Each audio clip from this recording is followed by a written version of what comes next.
Hello student, आज मैं कक्षा 12 मैथमेटिक्स यूपी बोर्ड सदिश बीजगणित यानी वेक्टर अलजेब्रा के अंतर्गत डायरेक्शन कोसाइंस क्या होते हैं, किसी वेक्टर के डायरेक्शन कोसाइंस क्या होते हैं ये बताऊंगा।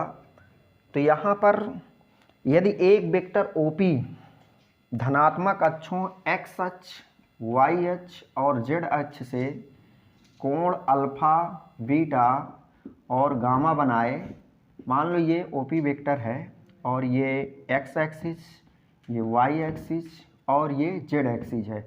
ये ओपी वेक्टर है। यहाँ पर अगर ओपी एक्स अक्ष से अल्फा कोण, वाई अक्ष से बीटा कोण और जेड अक्ष से गामा कोण बनाए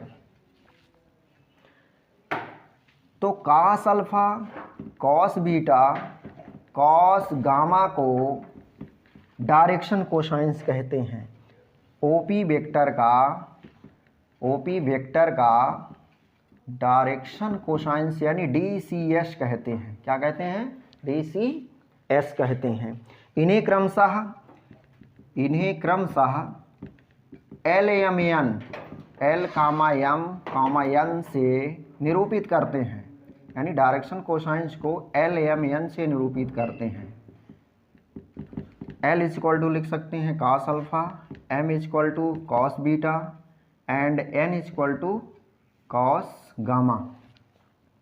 अल्फा, बीटा, गामा को डायरेक्शन एंगल भी कहते हैं।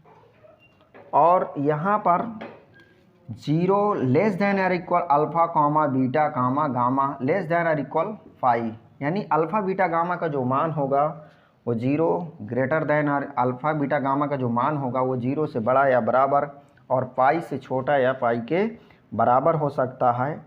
यदि कोई ऐसा वेक्टर हो जिसका इनिशियल पॉइंट ओरिजिन पर न हो, मान लो जिसका इनिशियल पॉइंट ओरिजिन पर न हो, तब एक दूसरा सेम मैग्नीट्यूड का एक दूसरा वेक्टर हम खींचेंगे, सेम मैग्नीट्यूड का समांतर वेक्टर खींचेंगे जो ओरिजिन से होकर जाता है।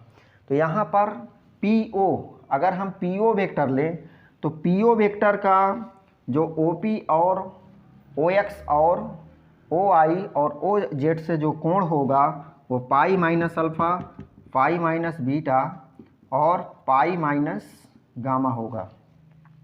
अतः वेक्टर PO के जो DCS होंगे, वेक्टर PO के यानी वेक्टर OP का अपोजिट वेक्टर है PO वेक्टर, उसके जो डायरेक्शन एंगल आएंगे क्रमशः OX, OI, OZ अक्षों से, वो क्रमशः pi minus alpha, pi minus beta, pi minus gamma होंगे।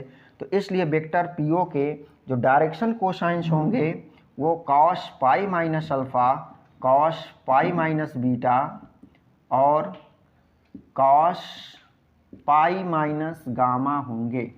यहाँ पर इसको ऐसे भी लिख सकते हैं minus cos alpha, cos 180 minus alpha यानी पाई माइनस अल्फा का मान माइनस कॉस अल्फा होगा, ये माइनस कॉस बीटा होगा और ये माइनस कॉस गामा होगा।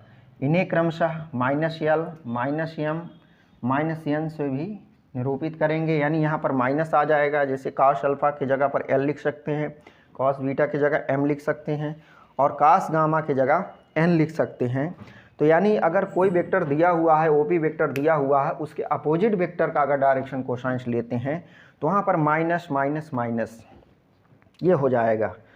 तो डायरेक्शन कोसाइंस अगर हम एक्स एक्सिस का डायरेक्शन कोसाइंस निकालें, जैसे ये एक्स एक्सिस है, इसका डायरेक्शन कोसाइंस निकालें, ये एक्स एक्सिस है, अगर इसके डायरेक्शन कोसाइंस निकालें तो OX जो एक्सिस स्वयं से कितने का कोण बनाएगी? 0 डिग्री और वाई अक्ष से 90 डिग्री और जेड अक्ष से ये कोण जो है ये भी 90 डिग्री का होगा।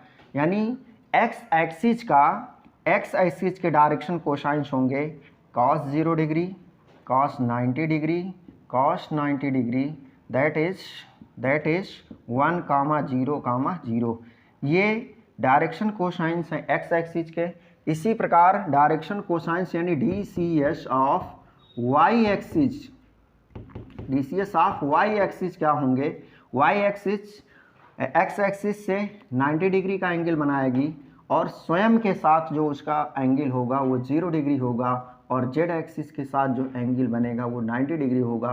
तो यहाँ पर वाई एक्सिस के जो DCS होंगे वो होंगे cos 90 degree, cos 0 degree and cos 90 degree, that is 0 1, 0।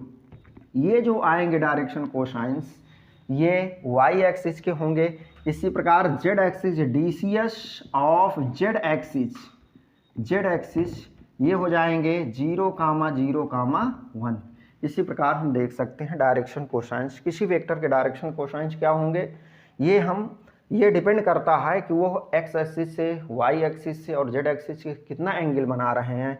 उन एंगल्स का जो एंगल्स बनते हैं उनको हम डायरेक्शन एंगल कहते हैं, और इनका जो कोसाइन है, एंगल्स का जो कोसाइन लेते हैं उसको ही डायरेक्शन कोसाइंस कहते हैं, और इन्हें क्रमशः L, M और N से निरूपित करते हैं।